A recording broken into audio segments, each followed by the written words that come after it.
Great morning. For this video again, we're going to Bolinao. Yes, Bolinao, Pangasinan. So first time natin babiyahe po, going to Bolinao. So sama lang po kayo guys para makita nyo po yung kalsadahan, yung situation ng daanan. Okay, so first time namin dadaan dito sa tinuturo ni Waze na sa Tarlac ang daan. Kasi usually ang alam ko, so mag-i-exit ako na Urdaneta. Yun po yung dati-rati kapag pupunta kami ng Alaminos.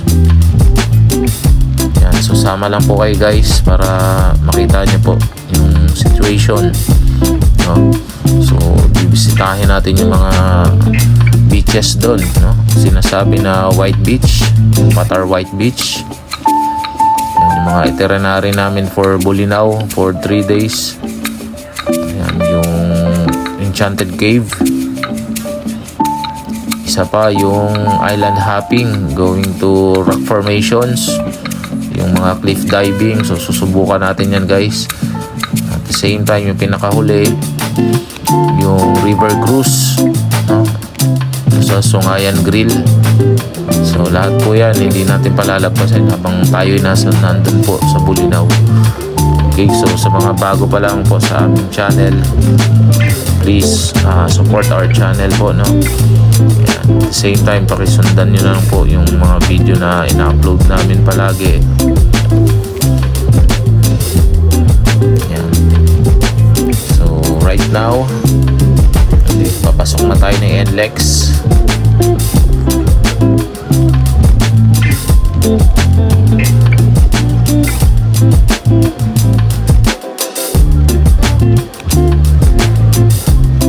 Okay, so along NLEX, so maluwag po ngayon kasi madaling araw tayo umalis.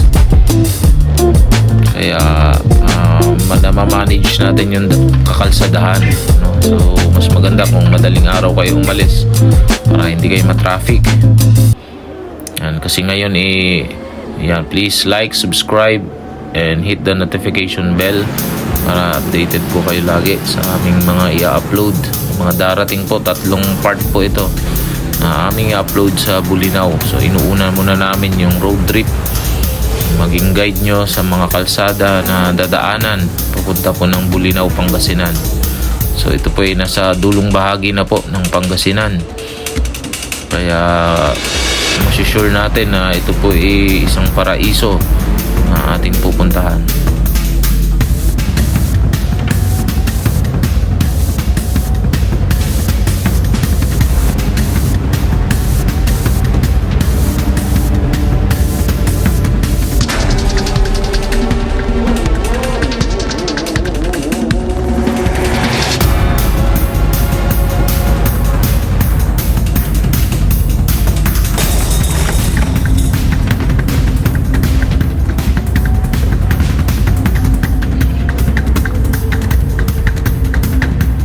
Okay, so right now, nandito na tayo sa ECTEX. Ayan. So, maximum speed is 100 kilometers per hour. Ayan. So, tinuturo ni Waze na tayo daw po itadaan ng TPLEX at i-exit tayo ng Herona. Ayan, susundan lamang po natin kasi wala namang aberya ngayon, walang traffic. At the same time, yung oras daw na babiyahiin natin from Manila dun sa from Montalban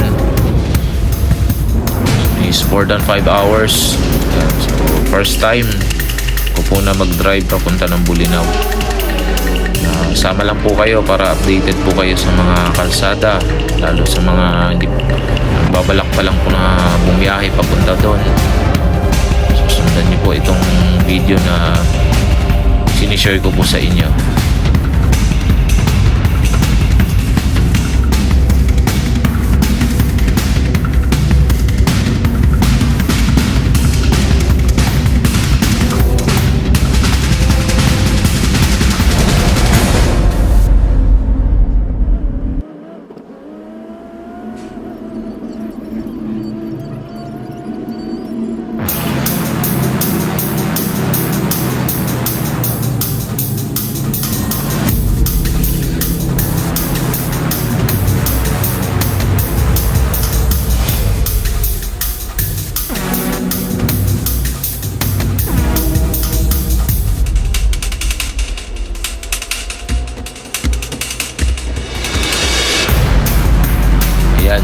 right now, nagbago si Waze. So sa Paniki Ramos Tarlac daw kami mag-exit. Ayan, so sundin ko lang po, no. Ayan. So ito nga po yung daan na kung saan sa Paniki, going straight lang po ito. Ang lalabasan na po nito Pangasinan na mismo. Nalagpasan natin San Carlos, San Clemente. Yan, so tutumbukin natin ng Pangasinan. Dadaan tayo ng mga Tarem, ng Bugalyon. Yan, so bagong ruta po ito yung ating lalakbayin po sa ngayon. Kaya sama lang po kayo guys. Yan. So napili ko na bumiyahe na madaling araw para hindi matraffic. Yan, tuloy-tuloy ang daan. Ito yung portion ng Paniki sa may Ramos na kung saan ginagawa yung kalsada. May konting portion baha, pero kapiraso lang naman. Kaya still manageable naman ang sasakyan namin. Ayan. Okay, so sa mga bago pa lang po sa aming channel, please support our channel, paki-subscribe po. Huwag niyo po kakalimutan na paki-share na rin sa mga mahilig po sa road trips. Ito yung vlog na nararapat po sa inyo na panoorin. Mahilig po bumiyahe. Okay, so this time ito na po yung pagkakataon nyo na panood na yung aming binabahagi po na video para sa inyo.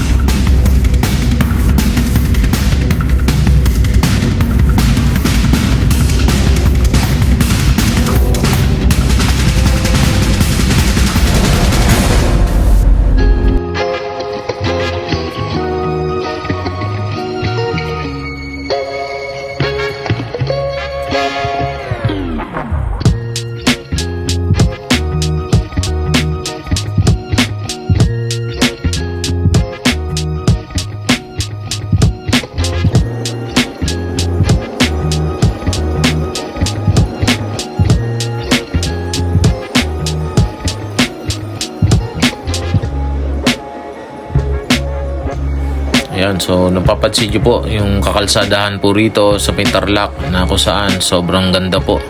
Lalo sa gabi, napaka-safe na bumiyahe kasi nakikita nyo yung mga ilaw sa kalsada, no? Yung mga LED lights na nakabit po sa pinakapagitan ng mga kalsada.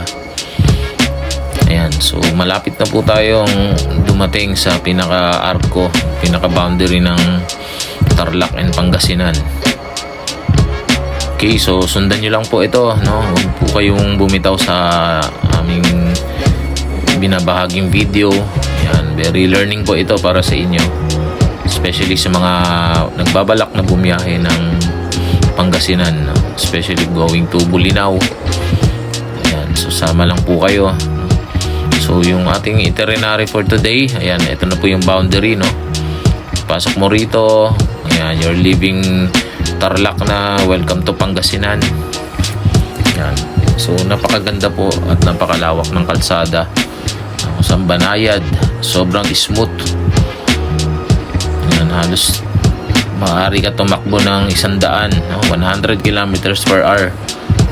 Yan. So ingat lang, yun lang po.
Ayan, so this time, no, nakita namin, no, dito po, marami po kami nakakasabay dito ng mga motor riders.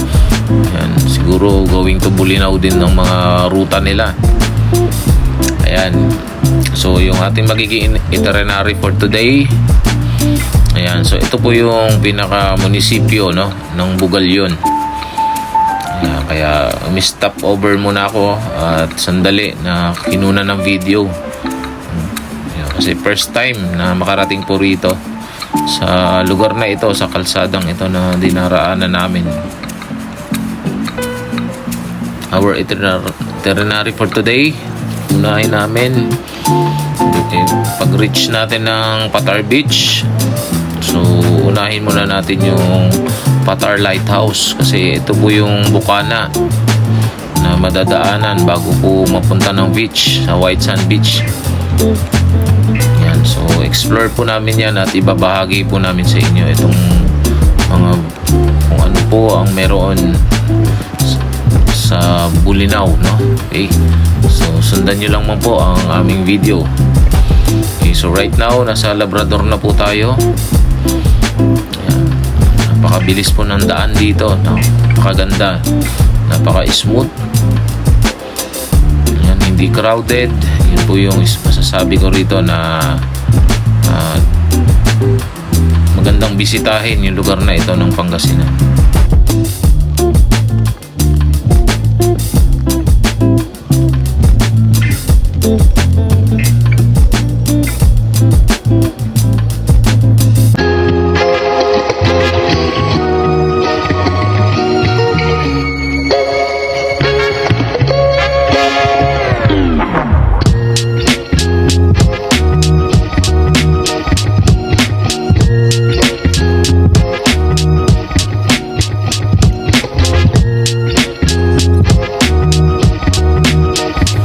So natapat nga ngayon na it's a long weekend, no?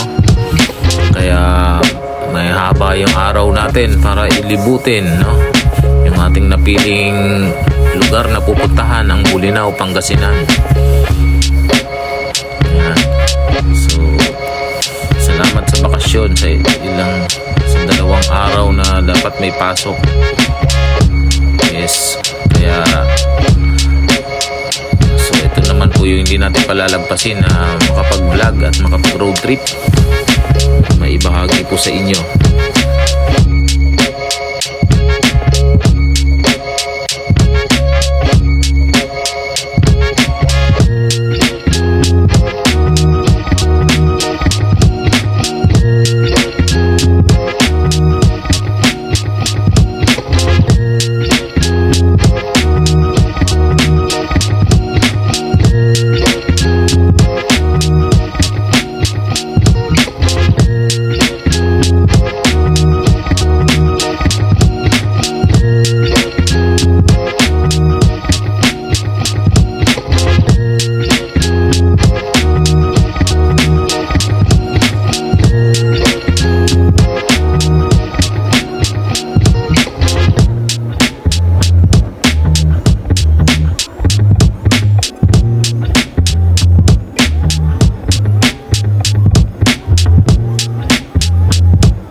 Welcome to Alaminos, Pangasinan. Ayan, so almost 10 kilometers na lang po yung babaybayin, no? Mararating mo na yung pinaka-munisipyo, yung pinaka-plaza. So kung kakanan ka doon, so going to 100 Islands, so almost estimated, no? Sa 15 kilometers na lang mararating mo na. Yun po yung una namin pinuntahan before, no? Kung saan ang daan namin sa Urdaneta. Ayan, dumaan pa kami ng Santa Barbara, Calasiao, Dagupan. bago namin ma-reach, no, ang lugar ng Alaminos. Ayan, so papasok na tayo ng bayan ng Alaminos. So nakita natin na ito po ay isang progresibong lugar na rin, kung saan napakaraming mga establishmento na naglalakihan, no? Yung mga sikat na establishment meron sa Metro Manila. Ayan, so kinabibilangan na rin sa lugar ng dito sa Alaminos, Pangasinan. Ayan, so ayan, medyo traffic. So ito po yun, yung pag kumanan ka dyan, yun yung going to 100 Island. So diretso lang po tayo going to Bolinao. So dalawang bayan na ay nadaanan natin, ano, yung Bani. Ayan, pagdating sa Bani, so Bolinao na. Ayan. So sundan nyo lamang po ito guys, sama lang kayo sa biyaheng ito going to Bolinao. So first time bumiyahe po rito, kaya medyo curious, pero maganda sa lugar, more on greeniest surroundings, kaya nakaka-relax sa mata, no, sa mga biyahero dyan, no. Yan po yung isa sa mga relaxing moment natin kapag nagda-drive tayo, kapag puro mga berdeng tanawin, no, makikita natin na nakakadagdag, no, nakakapawi ng pagod. Yan, so medyo sigsag lang po rito sa pinaka-Bani, no? Bani, Pangasinan. Ayan, iba yung ingat para tang bumabiyahe sa Benguet, kung saan mabangin. Ayan, pagbaba naman po rito is dire-diretso na. Ayan, so this time bumili muna kami ng nilagang mais at yung mani na tinitinda rito, no? Ayan. So dito po, no, sa tabi-tabing kalsada, no, sa boundary na po ito ng Bolinao, marami pong dito nagtitinda ng mga toasted na mani, at the same time yung nilaga na mais. Ayan. So malapit na po tayo, no, less than an hour na lang mararating na natin ang Patar Lighthouse. So yun po yung uunahin natin bago tayo kumain sa Sungayan Grill. So ito po yung mga itinerary na babahagi ko po sa inyo sa mula ngayon hanggang sa mga 3 video po ang bubuuhin natin para ma-share po sa inyo. Sobrang haba po nito, pero this time i-compress po natin ito at i-consolidate. Gagawin nating 3 ito. Yan. So sa kasalukuyan, no, nasa Barangay Patar na po tayo, Patar Road. So ito po sa gawing kanan, puro po beach. Yan. Pero ang pinaka-highlight po ng lugar sa bandang dulo. So almost 10 kilometers. Pagpasok mo ng tulay, 10 kilometro pa yung babiyahiin mo. Napakahaba po ng kalsada na to na makipot. 2 lanes. Yan po yung experience nyo po dito sa Bolinao, Pangasinan.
Yan, so dito guys, sa lugar ng Bolinao, pangunahing produkto, no, ng kanilang mga agriculture dito, no, yung mga niyog, ayan, yung mga buko, no.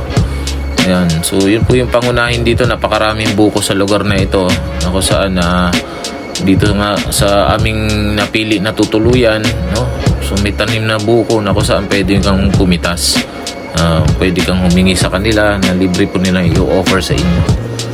Ayan, so ibabahagi rin po namin yan sa inyo later on, no, sa susunod namin mga videos. Ayan, so stay tuned, no? So papasok na po tayo. Medyo ahon po rito going to Patar Lighthouse. So natatanaw na po natin, no? So ito na po. So nandito na tayo sa destination natin, sa ating unang ruta, ang Patar Lighthouse. So napakalawak na po ng parking dito, no?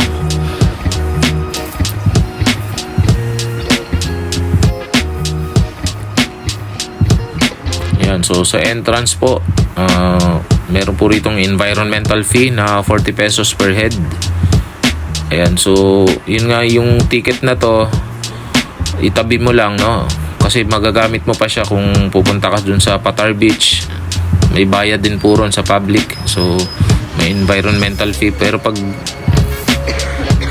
nakapagbayad ka na rito, itabi mo lang. Ayan, so maaari mo pa siyang magamit, no, sa mga susunod mong attraction, kagaya sa Falls 1, 2, 3. Ayan. So ito po yung una na destination na aming pupuntahan, no, itong Patar Beach Lighthouse.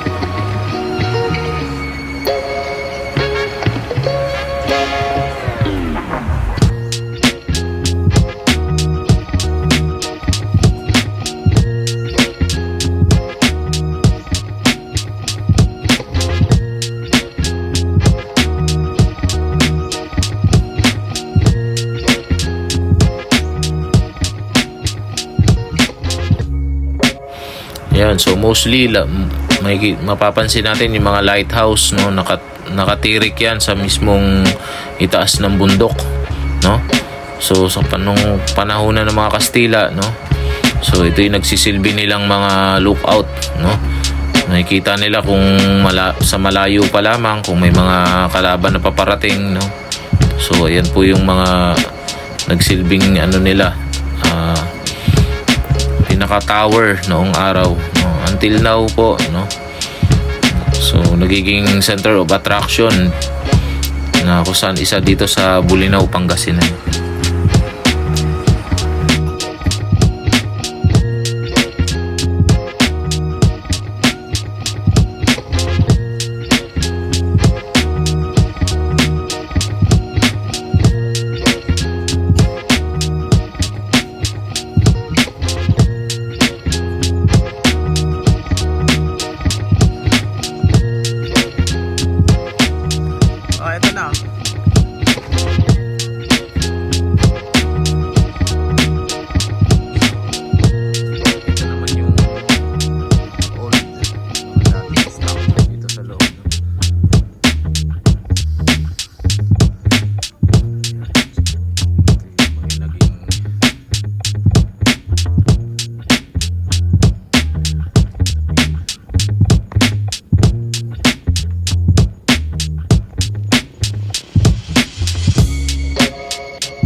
Ayan, so makikita pa rin natin, no, na may mga luma, no, mga abandonadong structures na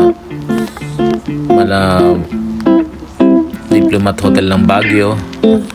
Ayan, medyo creepy, no, bandang dulo kapag nagbibideo, pag sinagad mo yung dulo. Ayan, pero amazing views, yung breathtaking views po. Ayan, yung mga footage namin, no, kung saan mga memories na makukuha mo, no, we're going here. Ayan, so stay tuned, no, panoorin nyo po yung aming mga susunod na video. Ito po yung mga susunod, no, yung Sungayan Grill. Ayan, kung saan merong river cruise. Ayan, ito po yung pinakamalinaw na ilog sa Pilipinas, no? Sa Luzon, yung Patar Beach. At same time, yung highlights namin, yung island hopping at yung snorkeling, na kung saan sobrang linaw, crystal clear, no? Para ma-encounter mo yung mga isda, no? Yung mga marine life. Yan. So, yun po yung aabangan nyo po, no? Maraming salamat.